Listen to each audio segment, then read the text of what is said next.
Hello everyone, this is HESK here, back with some more StarCraft 2 Heart of the Swarm 1v1 action. This time it is going to be the conclusion between Lucifron spawning up in the top left side and his opponent down the bottom right side, Dayshi. Of course, it has been TvT every single game so far, as they do both main as Terran. The reason I like to clarify that is because there's actually... Oh my goodness, excuse me. There's actually been a lot of players recently who are race picking. I wouldn't say a lot. I would say more than normal who have been race picking in different matchups and actually having some decent success with it. I believe it was MLG who had players advance rather far, Kawaii Rice being one of them. But either way, it is going to be Akalon Wastes. Always a difficult name to say, Wastes. But either way, the last two games have been phenomenal. Game number 1 especially, I think, showcased their skills. Game number 2... did not quite work out for Dayshi as was intended. I think Lucifron just did way too much damage with those drops, and Dayshi was never able to recover. So definitely go check out those. At least game number 1, pretty darn good. But we are slowly hacking our way through the Dream Hack tournament. Essentially, we are in the round of 16 for these replays, which is pretty awesome, as we made it through group stages 1, 2, and 3, and we're at we're in the round of 16. So hundreds of players entered. And definitely hundreds of players are not going to win, as we are slowly eliminating those players. And I'm kind of curious to see if Lucifron has got what it takes to defeat Dayshi. I mean, we already know that Dayshi in our last couple of games is one of the better players at the tournament. So I'm kind of curious to see if Lucifron can keep up. In the last game, he obviously was. But the fact that the round of 16 is only a best of 3, these are kind of the brutal, unforgiving game style, our tournament setup that we used to see back in Brood War, where there would only be one major tournament every two to 3 months, and the higher up rounds were only best of 3, and then the finals were best of 5, and that's it. There's no double bracket. There's no any way to redeem yourself for that tournament. So I think it really kind of, is the cream from the crop. The men from the slightly lesser men, the good players from the slightly not as good players. I don't know. It's very high stress situations and makes for extremely exciting games because every little thing matters. Whereas if it's a best of 7 and you lose a game, that's like, whatever. If there's a kind of a double bracket going on, so there's a loser's bracket, you still have a chance after messing up. So it does look right now. The Marine trying to run away from that SCV, trying to take as little damage as possible because every little bit does matter. Oh, look at that. Look at that. Some mind games going on for Lucifron here. Shows a refinery and then deliberately cancels it as soon as that SCV is done. And Lucifron says his mouse is bugging, but we're back. And maybe, yep, I guess that's, I'm trying to think of what the mind games are for. He's trying to show, hey, maybe I'm going to be going for a drop, but actually he's going for something else. I don't know. Just the one gas here for now, though. He does have the factory on the way. Reactor going to be done a little bit late, I feel like. But there is going to be a command center right now, so he may be scaring Dayshi into not... Well, he's going to be expanding himself too, so I don't think his mind games are going to be doing all that much, but you never know exactly how it affects a player, because we're going to see, how does Dayshi react to what he sees in game. Sorry, I feel like their player colors are different every single time. I feel like we had, like, pink and red at one point. I feel like we had Christmas colors at another point. This time it's going to be green and yellow, which is just kind of whatever, but it's confusing my simple brain. Dayshi, though, going to be having his command center on the way. Both of them starting them at around the same time. You can see right when that one's at 50, this one is at 43, so that's only about 4 to 5 real-life seconds there difference. We do have Widow Mines once again on the way for Dayshi. This did not work out for him last time. We'll see if it actually ends up working out for him this time. I mean, Widow Mines can be good. I am still not sure how I feel about them in TvT, just because it's such a Hellbat-focused matchup right now. And you can see, well, what do you know? An armory on the way. I feel like with Heart of the Swarm, more armories are being built than we have ever seen in the past. And that's saying a lot, because you do need armories to go for +2/+2 on bio anyway.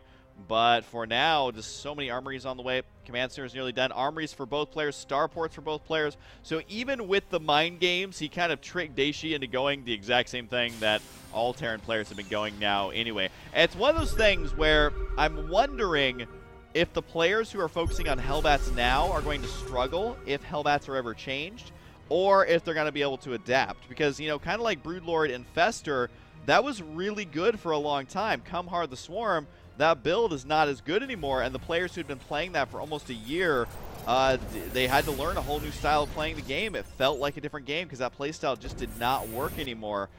Does look like the Hellions going to be moving out, though. 4 Hellions for Lucifron. Really liking to do this. Widow Mines will be able to kill off 2 of these, I believe. Yes, they will. Lots of splash damage on the other one, so that is already paid for itself. Kind of sloppy there by Lucifron just to march him up the ramp there, but really there's no way to know until you get up that ramp, so he's going to be guaranteed to lose one anyway. So nice play there by Dayshi. That's going to be a good victory for him. Needs to definitely land this orbital there, though, as Lucifron sure as hell ain't waiting to land his. His is already good to go.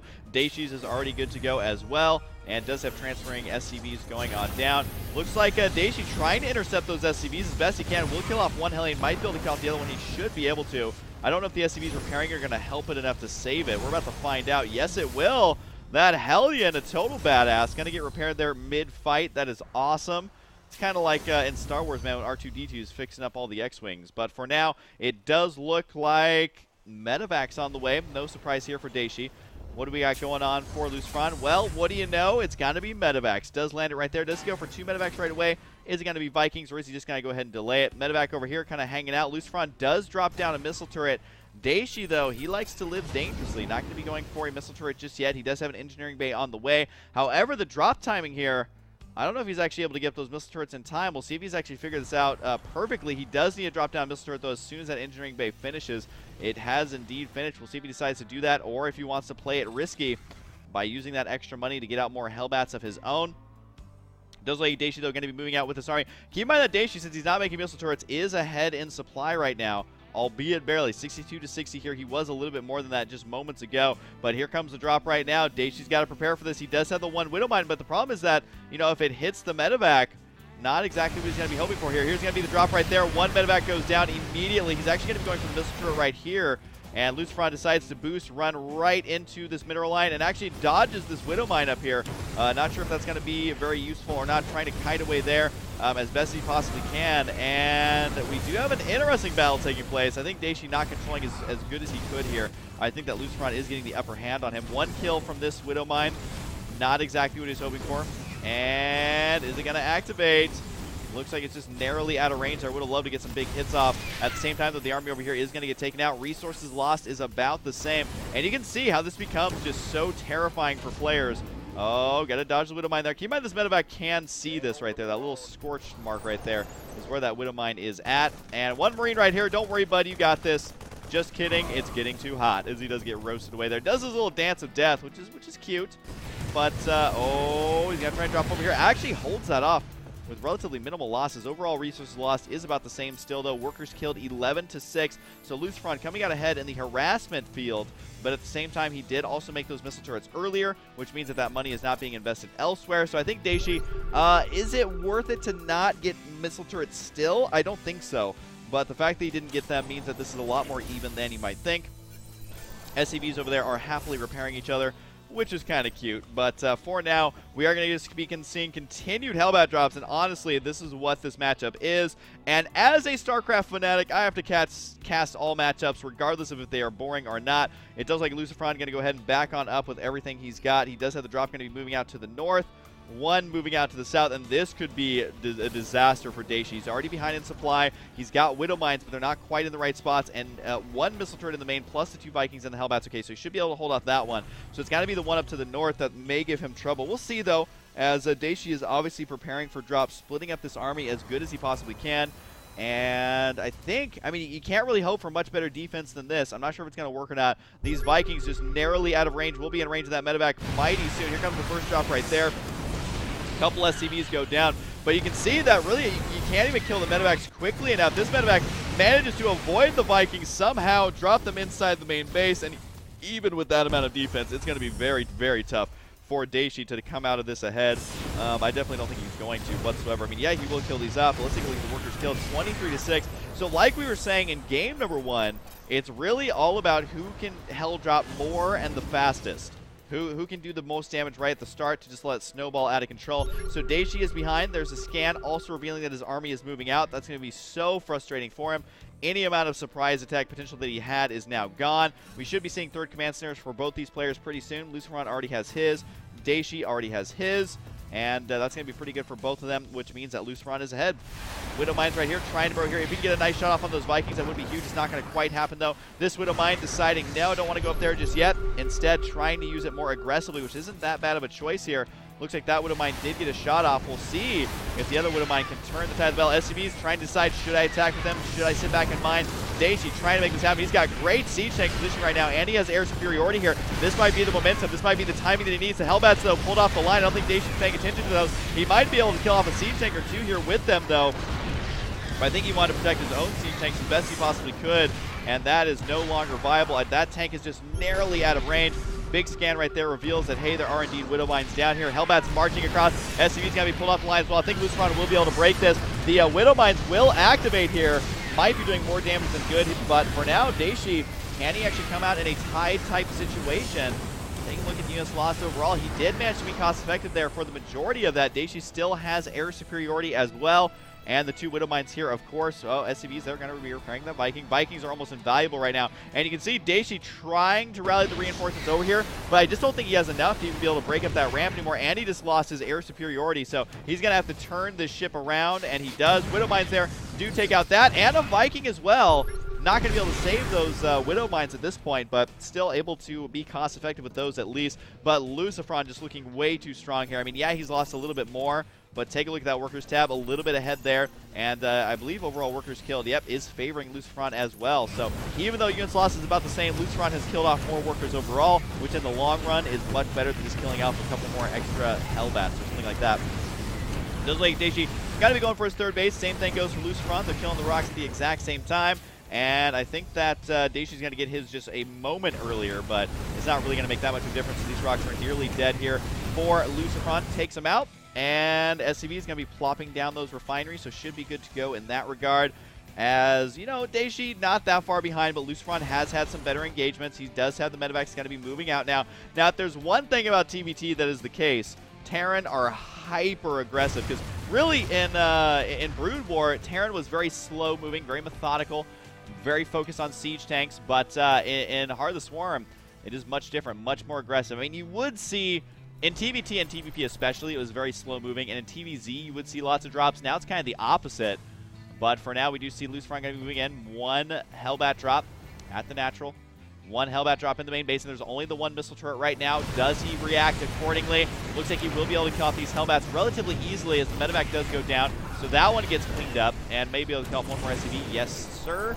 4 kills on that Hellbat when it's all said and done. So in my eyes, that's worth it. Ah, the base over here completely exposed. I mean, normally one missile turret's enough, but not versus Hellbat drops. SCV is trying to escape there. It does look like Dayshi will take minimal damage here.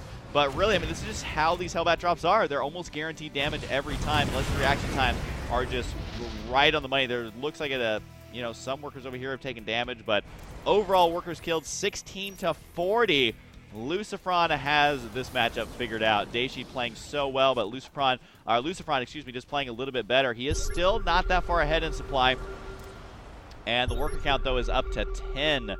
And really, I mean, the only advantage that Dayshi has that I can see is the fact that he has 3 more siege tanks, or actually just 2 more siege tanks right now. So other than that, though, I mean, he's behind in Hellbats, he's behind in Vikings, and he's behind in workers. And really, that's what it comes down to. And what's funny about this matchup is I feel like no matter what Blizzard does, is the matchup always ends up being masses of 2 units. For a long time, TvT was just Marine Siege Tank. That's all you would see, lots of top unit control there. Hellbats right there wishing they could shoot up. That's not going to happen, though. And you can see the air superiority is not going to go to Dayshi. Keep in mind that the Viking does shoot and the missile's in the air while the Viking is landing. The Viking does not take damage, so that Viking right there just took some dud missiles to the face. But right now, Dayshi needs to siege up at some point. Would have loved to siege up against that right away, but he is getting bombarded. Will be forced to scan right now. Does he even have enough energy? I don't know if he does. Oh, God, no, he doesn't. No, he doesn't have enough energy. Now he just has enough right now, but he's already taken the damage there. So, I mean, Lucifron is methodically picking him apart, really kind of figuring out there's a scan, but, I mean, what's the point? What's the point? You don't have anything there to shoot it right now. So that army's going to retreat. Dayshi hoping that his army would march into the siege tank line. He might actually just do that right now. And it looks like Lucifron's got to try and end this. I don't know if this is the right choice because all these siege tanks are siege, but guess what? Viking's pretty good. Decides to give up air superiority for being able to crack through the defenses. That is so much dead stuff right there. And evidently that was the way to do it. Haven't quite seen an entrance bust quite like that in TvT in a long time. Giving up that air superiority, though, that means these Vikings will be able to chase down these medevacs. And this medevac over here got to go for another drop. Even in the midst of all that chaos, he's going to continue with those drops, forcing the SCVs away. I mean, to play this matchup now, you need such high APM. These players actually have relatively low APM in the grand scheme of things. Lucifron got to try and bust up the ramp, but Siege Tank lines not nearly as good as they used to be. This Thor will be able to kill off all these Hellbats, but, you know, at the end of the day, he's behind in supply.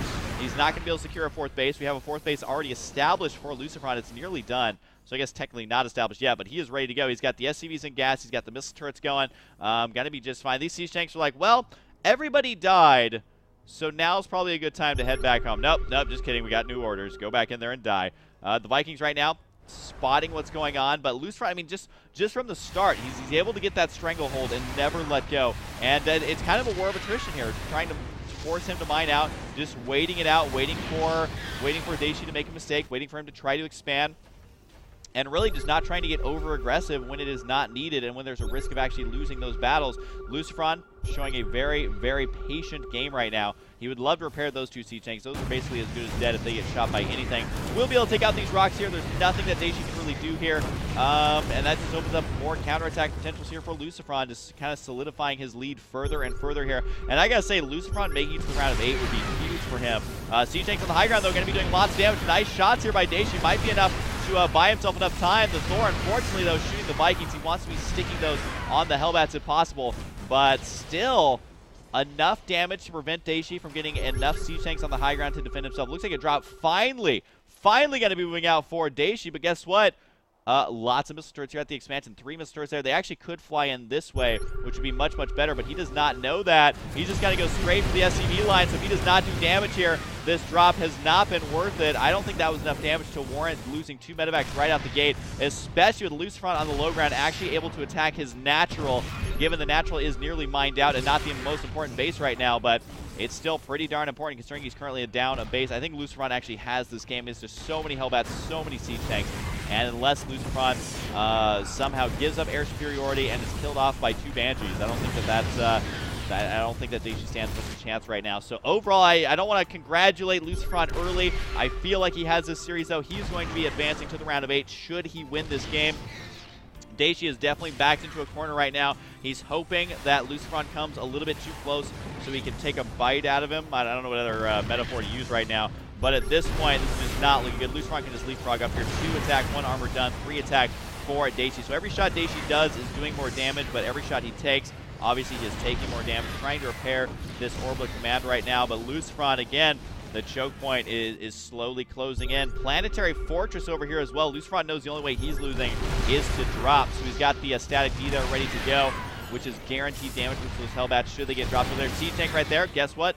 Is taken out by a mule. You never thought mules could kill off tanks? Well, they obviously can. Just because the splash damage there is going to be a little bit too much. And at this point, I think Lucifron's just going to kind of slowly dry him out. I mean, the expansion's nearly mined out. It does look like Dayshi actually going to attempt to move, maybe go for a base race or just try to get a good angle right now. This may actually be the last battle. He has lost his chance. He's got to back out. He's going to take a couple volleys there to his tanks. The Hellbats just going to push forward. They don't care. That not every siege tank in the back is shooting, but that does not matter. There's just not enough here. Lucifron able to crush through this. More Hellbats showing up, but they are showing up to the wrong party because they get taken out immediately. Yep, after winning that battle, there is no way. Lucifron showing us that he is still a dominant Terran player and still one of the best players in the world right now, and that is no exaggeration. Very, very strong here. Dayshi, though, showing us great games throughout this tournament, is going to get knocked out in the round of 16, as it does look like, yeah, there's nothing to do. That's going to be a lot of dead SCVs. So if you love watching SCVs die, this game is going to be great. But if you love seeing a big comeback, that's probably not going to happen. I mean, especially with the 4 bases already done. More reinforcements got to be on the way. Hellbat bodies flying every which way. There could just be another base on the way if Lucifron was tired of this. For now, he's going to go ahead and back out. And there's going to be the GG. Lucifron knows that he has indeed won the game, as there's really no way. He's just going to back out, play it safe. There was the good luck from Dayshi. He knows that he is being eliminated at this stage of the tournament, but overall, Dayshi, one of his premier tournaments out there, getting to the round of 16 is no small feat, just based on how many group stages there actually are. So yeah, that's going to be it. An awesome run by Dayshi, but Lucifron advances. Anyways, hope you guys enjoyed, and I'll see you guys next time.